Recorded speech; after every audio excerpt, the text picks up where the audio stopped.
One of those days. I'll tell you what, it is 6:03, and I have just now left the racetrack. We were there all morning training.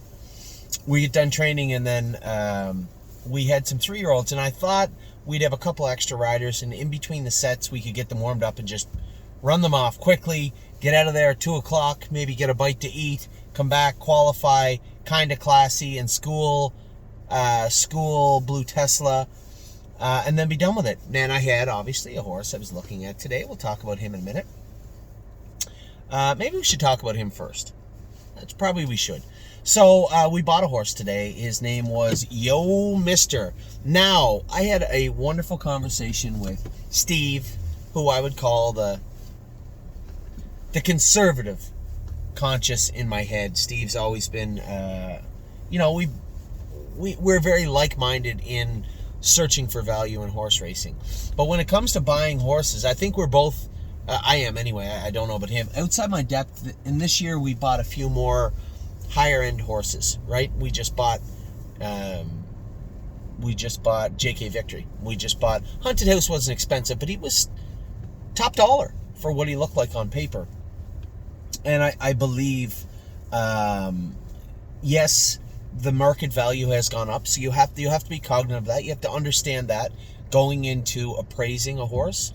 But what doesn't change is what the horse is available to, what paths are in front of you, and what exit strategies you have if things don't work out well.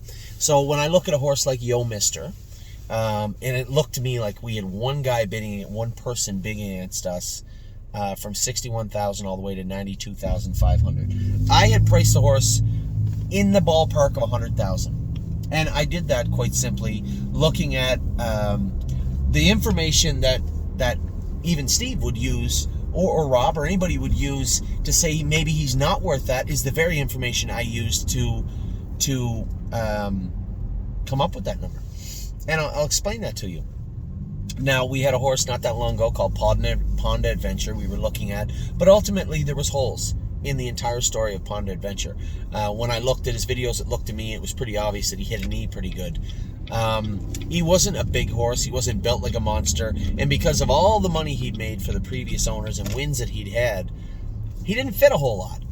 So he was either open trotter or bust, is virtually what you were looking at. You were going to have to race him in an open somewhere till you found a place you could do well with him, and getting back the money he would bring. And I thought he would bring a little more money than he did, but I can tell you why he didn't, just quickly. Because of the money made, because of the starts, or because of the wins that he had on his card. The biggest sticking point for me personally was the fact that he was 2.5 months away from racing. He had just come out of the field. And that isn't what we're trying to do. We wanted the here and now. We're looking for some frontline workers right now to fill the gaps. And we talked about how we hoped the Meadowland sale would do that. Then the Meadowland sale fell through. So we're left looking around. And I didn't want to overspend. I didn't want to just jump at the first, the first worm dangled in front of me. I wanted to be able to make the argument in my head make sense. So when I looked at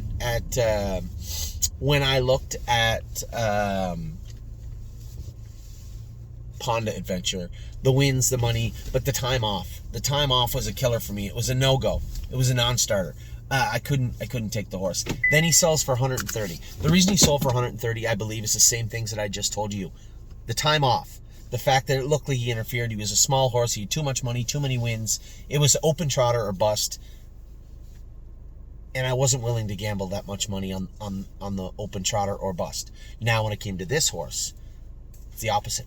They said, well, he only made $97,000 as a 3-year-old. All right. My father and I had this conversation the other day. He said, how can you say a horse is worth $100 that made $97 racing as a 3-year-old in stake races, added money events? How does that make him worth that? I'm going to tell you how. This horse has 5 wins. So he fits the non-winners of 6 series in Ohio. Actually, they have a non-winners of 6 series in Yonkers. I don't know if he can get around a half, but I know he can get around 5/8 because he just qualified the other day. Long layoff, 2.5 months, big rest for this guy, or 2 months. Long layoff for him. Trained back properly, I assume, qualified like a monster. 55-3, won something like that.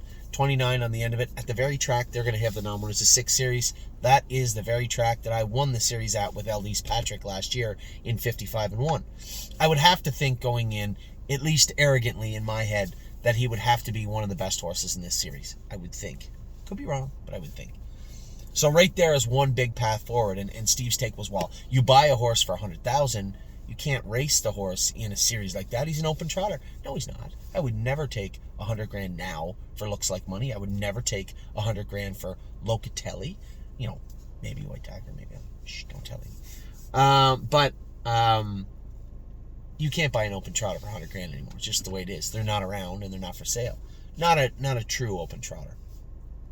But here you have a horse that, I was going to say lightly raced, but he raced at 2 and 3. He wasn't as good as Pond Adventure or probably 2 or 3 other horses at 3. But none of that matters now.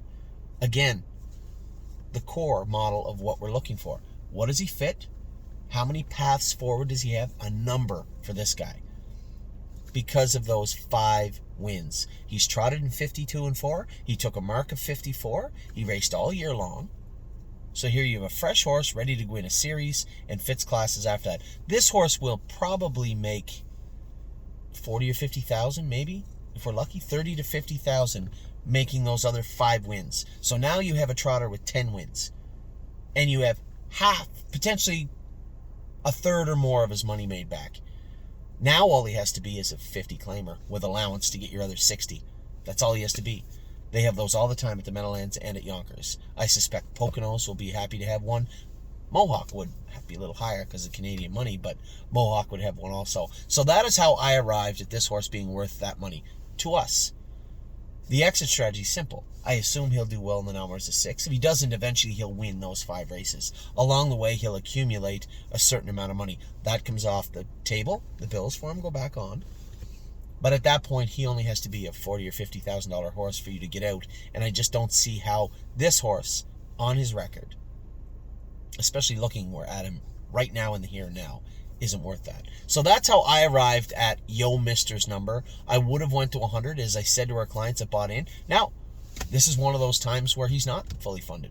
We only had 71% of him funded, I believe, 73%. So those other shares will go up on the stable.ca platform tonight because I have to pay for this horse in the next 48 hours. And quite frankly, I don't see it as a stuck position because there's a good portion of me that wants to pick up the phone and just borrow the money off somebody to buy the third of the horse. I like this horse. I like everything about him. I like all that I see in front of me. There is nothing about what I just did where I have zero buyer's remorse. Zero right now when it comes to Yo Mister. Anytime we bought a horse, I'm like, geez, I don't know if this is going to work. Even Looks Like Money. We paid $90,000 for Looks Like Money. And you can say, well, Looks Like Money's a way better horse than Yo Mister. Yeah, he is.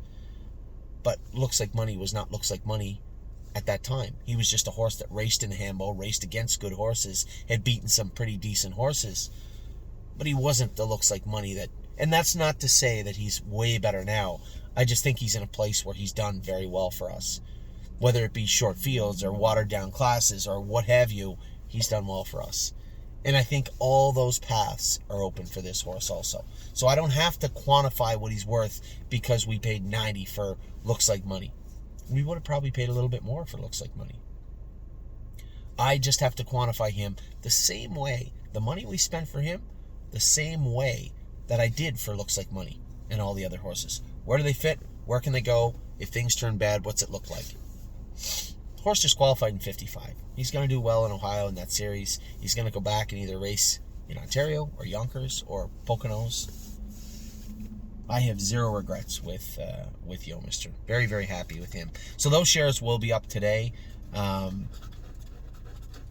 unless I find the money, in which case they won't. But for now, for everybody, they're going to be up there. That's Yo Mister. Now, you know what? I'm going to cut this video off because I want to get this out to everybody, and I don't want to... No, everybody's going to see it anyway. No, everybody's going to see it anyway. Anyway, if you were just interested in Yo Mister, you can hit stop in the video now. We are done talking about him. We're going to talk about what took place at the track today. I'll get the 3-year-olds that trained out of the way. I trained Sir Strong a mile in 2:14 last half and 4 at a 1.5 mile speed, so I went in 1:22 122, 110, 104 is what I did with him. Now, I'd like to do that 4 or 5 more times before we really start saying, okay, we're going to get him in to go. I can see what Jason says. He's a tricky horse to drive. And him and I have talked about this. He trained poorly last week for Jason. And I said, you just have to know the horse.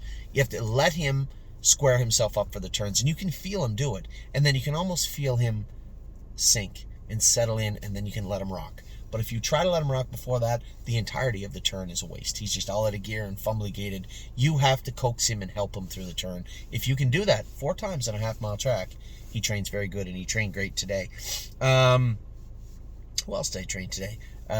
Mo Power Baby trained very good also. I'm sure Jacob, although he's upset his horse made a break in the qualifier, trained very good also.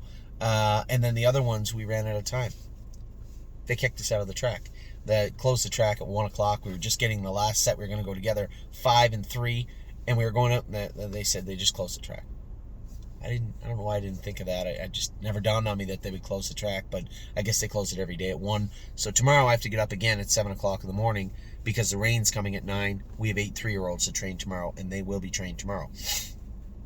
I guess in talking about the schoolers and qualifiers, you saw the trotting filly run kind of classy. Fast filly, but she can be a real cow sometimes. And we had gating straps on her. I thought they were for her, but I believe now they were for another horse. I could see what she was doing. She made a break coming up to the gate. She touched down low. She did it again starting into the backstretch. What we need to do is either put aluminums on her and take the grab off, which we probably will do, take those gating straps off, and I think she'll be fine. So I am a little disappointed she made a break, but I could see what she did before she did it. It wasn't just, out of the blue. I saw it take place. I saw the whole thing transpire in front of me. And then Blue Tesla, who tied up last week, I was just looking for a tightener in 2-1, assuming she'd be terrible. 58 in the wind, and it was windy. That mile in 58, knowing she tied up last week, puts her right back to where she was when she was good. I don't know where the mile came from. I haven't sat behind her in a while, but she was very, very good this afternoon. So she can go right in to go. She has qualified, and she'll be right in to go. A qualifier in 58 will draw her blood work tomorrow. The vet is right now running fluids into her at 6 o'clock.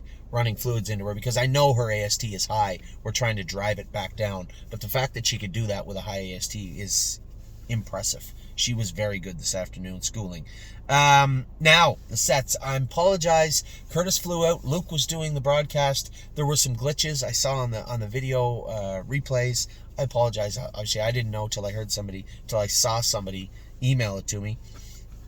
The first set, Affection was so good that the owners of the Cross family and Ben Cross messaged me and said, Anthony, I don't want to get ahead of myself, and I apologize if I sound silly, or something to that effect, but what about putting her in the Breeders' Crown? You have a number of other horses in the Breeders' Crown. She's a monster. She's done everything right for her. She just does whatever you want. Her ear's up, driving away. She was amazing. Vaquero Blue Chip made that break. He's just interfering in the turn. Got to shift his shoeing around a little bit, put a head pull on the inside. He'll be fine. Oh Snap You was good. Pickpocket I ran into coming out of the turn. Like, he was right on top of me, shook his way through and just tried. He's like a big bulldozer. That horse looks amazing too. Mel Gibbswan, yes, he made a break. I got a little flack today. Oh, he made the break. What did Joey say? Joey didn't know what happened. Now, today's track, and it's still 55 degrees. 55 and 32 is 22. It's still 12 degrees Celsius and the sun's going down. It was 20 this afternoon and beautiful. You could have wore shorts. But we have winter cork on them, and it does play havoc on some horses. I suspect that's what's up with Mel Gibbswan. After the 3-year-olds train, Mel Gibbswan should probably start doing a rain dance, because if it isn't raining by the time I'm done training those 3-year-olds, he's going on the track to train again. Not that I'm angry at him, but I want to know what took place today. If he feels rickety to me, I know what it was. It was for sure the corks, or maybe Joey. I haven't sat behind the horse in forever.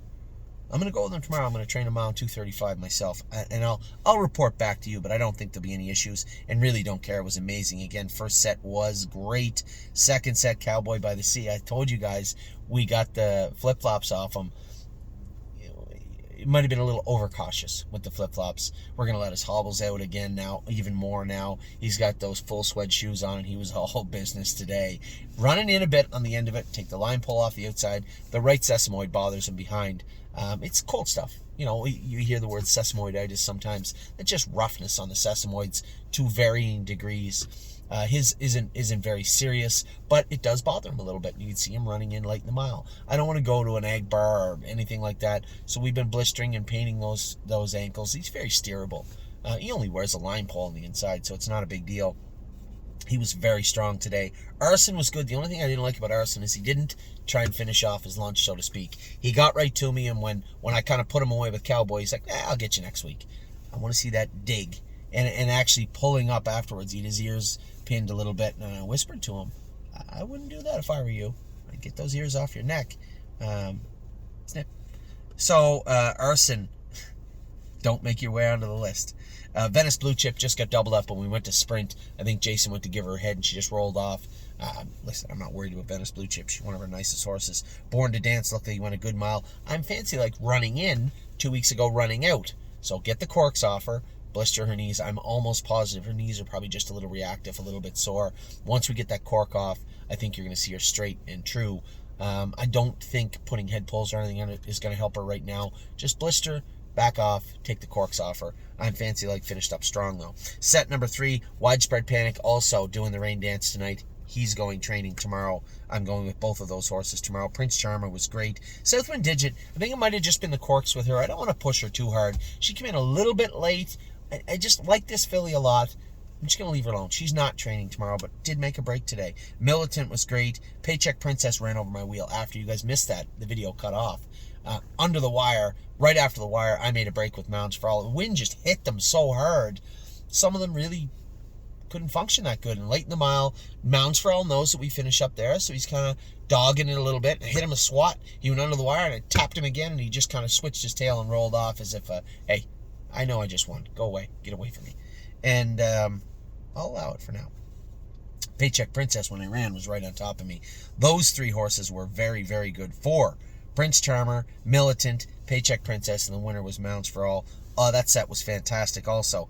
4th set, I was so proud. I almost bought Ready for Landing's full brother, the 3-year-old today. I just thought to myself, here we have 8 3-year-olds training back. Do I really want a project that Ron Burke doesn't want to play with anymore? I almost did. I almost bought him. And then I didn't. He went for $13,000. I left him alone. His brother was great today. Little erratic. He's still a stud. And he doesn't have to stay a stud. I'll let him be him right now. Going into the turn after he made a break. Such a big horse. Probably should be in Ontario. And you may see Ready for Landing head to Ontario at some point. He's okay for now. The horse won his set. Was very strong. I like that he was hot, but controllable.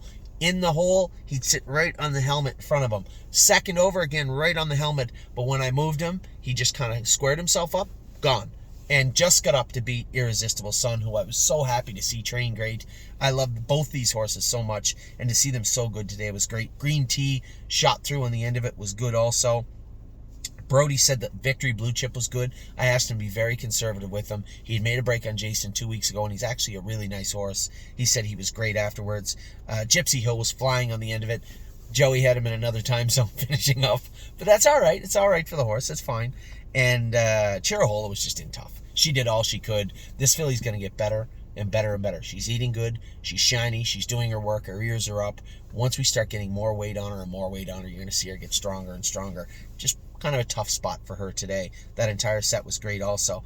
5th set, Pull the Shoes, lost a toe weight halfway down the lane. I find it hard to believe. I find it hard to make an excuse like, oh, she lost her toe weight, so therefore she run. She should be paying more attention. We're going to take the flip-flops off her. I like the way she shod behind. Nina's done a great job with her. Get all the cork off her. Just go to a trotting swedge up front, and I think Pull the Shoes will be great. She was almost perfect today also. Memory and Imagination. So happy to see this horse charging on the end of it. That was a big run on the end of it in a heavy, heavy headwind to pick us off late. That was a good mile for that horse. He looked very, very good. No Chance in Hill looked great too. I was very happy with him. And Tilly's Hanover was behind us. Levesque in Action, I said to Joe, maybe not first over with Levesque in Action. She looks good. She's feeling good, eating better, looking good. She doesn't want any part of these horses. Duck, stay on the helmet next time. She was fine too, and Goldbug Hanover was good. Another great set. I thought we were going to run the gauntlet day. Great sets all around. You have a great set. You have a great set. And then the 6th set come up, and almost everybody made a break. 3rd and 6th was dogging it a bit, but even I will give that horse a break because he's catching up, right? Speed-wise, strength-wise, he's catching up. He had some time off.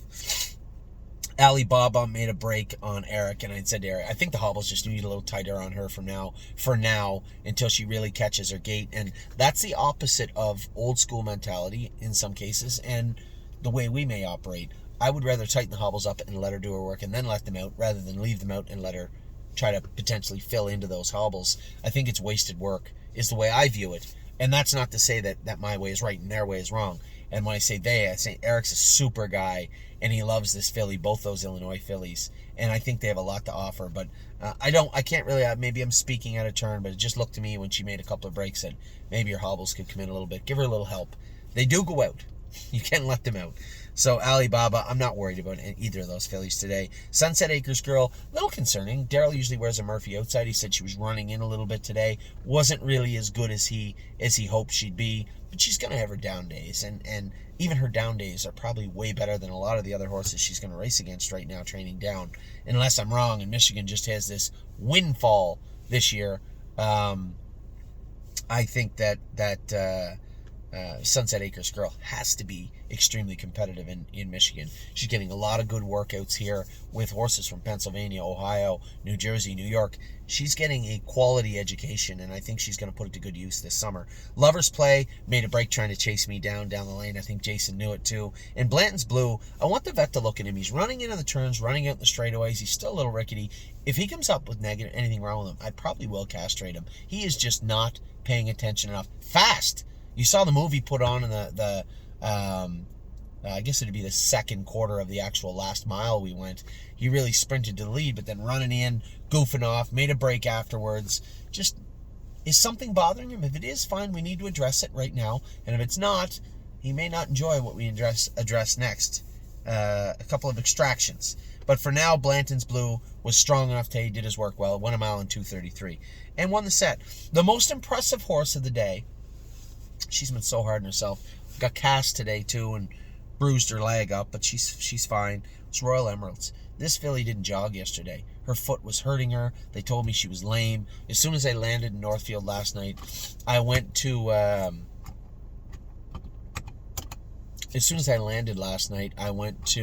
maybe this one? That's better. I went to Northfield, pulled her out of the stall, and I could see right away what was going on. I told them to take the shoe off her. She had an abscess. She touched herself, both inside quarters of her front feet. I took all the stuff off her, washed her feet off, put a nice hot poultice on her, which might sound odd to you guys, but Epsom salts and Green Cool, and there's a product over here we use quite a bit. Rubbed it on her feet, saran wrapped them up, put polos over them, put a real good sweat and heat into her feet overnight. Blacksmith came today, put the window bars on her. You'd think, yeah, but she probably can't train that good today. She's tough. You can't train that into a horse. She is a tough filly. Put her on the front, ended up putting her on the front, and we come out of the last turn. Sedona Hill is a good filly. Another filly I want to get checked by the vet, running in a little bit where she wasn't before. Is it just the corks? Is her knees kind of little structural change in her knees? I don't know. We're going to find out.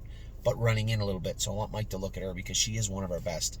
And we got to the head of the lane. Now I got her squared away, thought out. She's not even thinking about her feet now. I just gave her a head. I didn't even turn my whip around the whole training mile. I just roared at her. Just chirped to her and roared at her once and gone. She was smoking on the end of it. For a filly who was lame yesterday, didn't jog, was lame yesterday, had window bars, was shod, and had window bars put on today. For her to go out and do that in that kind of a setting and that kind of a mile, that was impressive. Very, very impressive mile from her. Both those fillies were great. Sweeney was good also. Purple People Eater, Brody said was good and did not urinate on him, so that's a bonus. And then AC Swan made a break on Jason, and then after the mile, I saw him, and he was going 100 miles an hour after. He probably went 3/8 of a mile, 2:45 speed afterwards, and she looked amazing. And I just said, don't pull it up. Maybe we should do that before we go the mile. Make sure she's thought out. And it's hard sometimes. You don't want to go out and work them too hard. But I always would err on the other side. Not caution, but work them hard. Make sure if they come back tired, fine. But at least you got that flat line in them. At least you got that, okay, this is what the horse can do. And I know that Jason had told me, he said he trained her in 49 the other day. She was great. But in a group setting, going a little bit more, it's a little bit different. He said she shied away from something, just rolled off stride once, and then was kind of running out, pulling up a little bit in the turn. All the babies do that when they start. And these two Illinois babies just got here a month ago. So this is all new to them also. Whereas the other horses have been doing this in a group since November, October, some of them, December. So, very happy with everybody. I know set 6, we had some mistakes. Alibaba run, Lover's Play run, Blanton's Blue won the set, but did run earlier on. But for the most part, those guys were good too. Activation, he'll go Saturday. Mike just wanted to give him another few days after having that operation to have his testicles removed because he was a ridgeling, so he did go have it done at the university. And Electric Line, sesamoiditis, Mike asked us just to back off a little bit with him, so we have those 2 horses missed today.